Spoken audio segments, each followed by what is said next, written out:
bet it's a bullet gonna get the last laugh. I want to talk about the character Lily.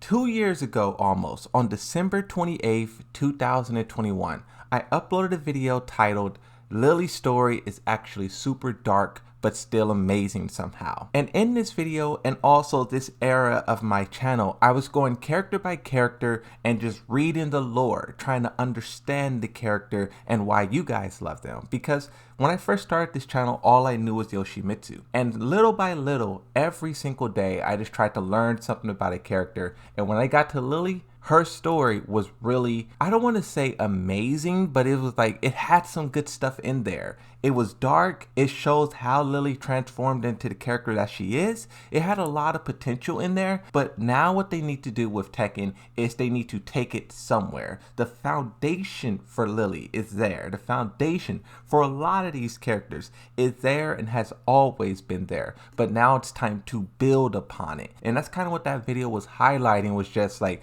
the amazing stuff that they told back in Tekken 5 and also how it can transition into the future. Now, the reason why I'm revisiting this topic is for a few reasons. One, when you talk about the full roster of Tekken 8 and all of these characters' stories being built upon, one by one, as every character was introduced, two characters who had the biggest, I don't want to say backlash, but players were just like boring, was Lily and Asuka. You know, everyone is really nitpicky when it comes to these two characters' story. Even though Dragunov and Raven and Paul Phoenix and Yoshimitsu, other characters suffer the same exact flaws, for Lily and Asuka, they do not get it past and people hold them to the fire. But then also, we have a tweet here from Harada that I briefly touched upon in a previous video, but this time I want to dig really deep into it and just show you guys the true character of Lily de Rochefort, Emily de Rochefort. So I first want to start off with the prologue for Lily. We'll read through this and then you'll see how Harada's tweet ties perfectly into this. It says,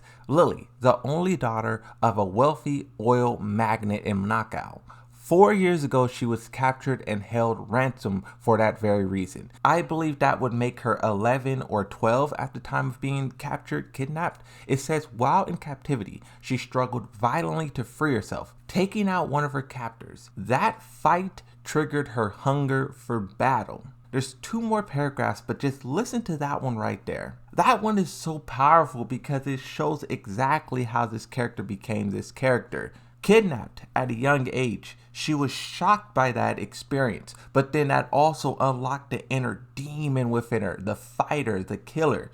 And then once she broke free, once she was, out of that, she still had that hunger for battle. Now, but that one event is just the foundation for her psyche changing from being just a normal rich girl to the rich girl bully, step on me and twist character we see in Tekken 8. It says, however, Lily's father was a good-hearted man who hated conflict. Remember that. Good-hearted.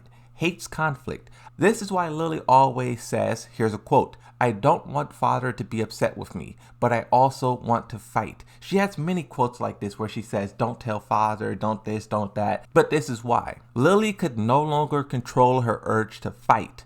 Under the guise of a simple vacation, she used the family's private jet to take part in a street fighting tournament around the world. One day she receives an invitation to a certain fighting tournament from an opponent she defeated in San Francisco. This is, I believe, martial law, forest law. One of the laws, she canonically clapped his cheeks and he wanted to run back. I don't want to get off topic, but how powerful is Lily? So we know Paul Phoenix is one of the best. We know Law is somewhere in that ballpark, somewhere. But is Lily better than them? I don't know. I think it's so interesting when we think of some of the male characters and how powerful they are, Brian Fury and whatnot, but then you have someone who's close to them either get defeated or something of that sort, and then you kind of have to rethink about who's really powerful and how powerful are they. If Lily's just a little girl clapping cheeks all across the globe, what happens in 10 years when she fully develops and she can become something deadly? Okay, but let's put that aside. Let's focus on what is and not what could be.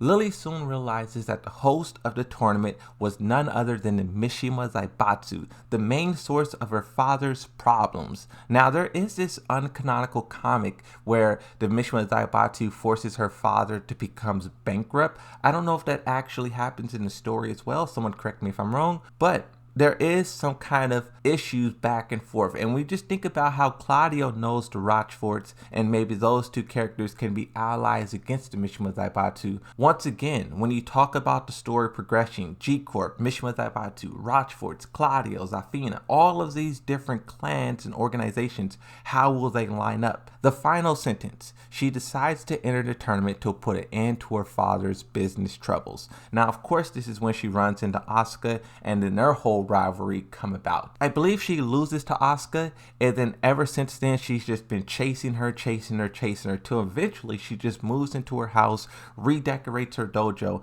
and now she's trying to make Asuka's whole life about her. And this goes back to the first sentence about how she was traumatized by that experience, that battle, and now she's just damaged and she's moving through life. You know, of course she's like a billionaire, trillionaire. I don't know how to describe it because it's not really like evil, it's not really like devious, it's just more so like self-centered, like selfish. Like she doesn't really think of others, she only thinks about what she wants, and she sees everyone as pawns in that. Like Asuka isn't allowed to live her life until Lily is satisfied with their beef, and so on and so forth, right? Now this is where Harada's tweet comes in.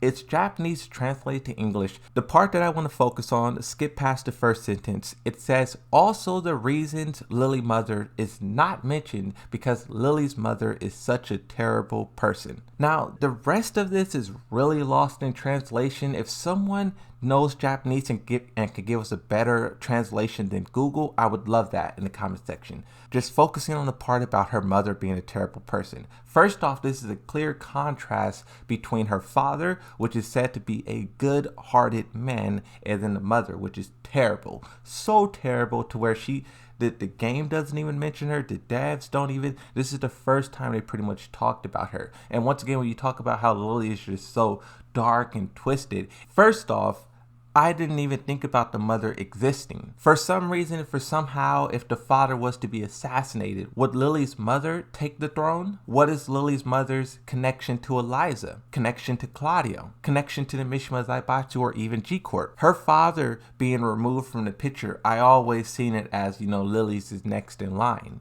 But this mother being thrown into the fray is very fascinating because it's a crazy left turn, and not only in terms of like what her personality is, that can say a lot about it, but also just Lily's connection to it. I really just want to highlight this part because I think there's so much there to tell with these characters, and the developers, they have all this stuff like, you know, tweets and like wikis, but the main problem that a lot of players have is that is just not in the story. If you play the game with Tekken and nothing else, you will never know any of these things, and I really hope Tekken 8 addresses it and find a way to make it work. You know, they're doing the whole what if scenarios, and I don't know how, one, canonical those will be, but then two, how descriptive or how much it will tell us about the characters. Like, for example, we saw Lily and Azuzina talking to one another. I could be wrong, but that doesn't look like it's going to develop both characters in any meaningful way. And when I see tweets like this from the developers, and I read the prologue for these characters, I just think there's so much more to be told. And I would also make the assumption that the Tekken players would also want to know the true story of these characters and where they're going from here. But that's it. I just want to talk about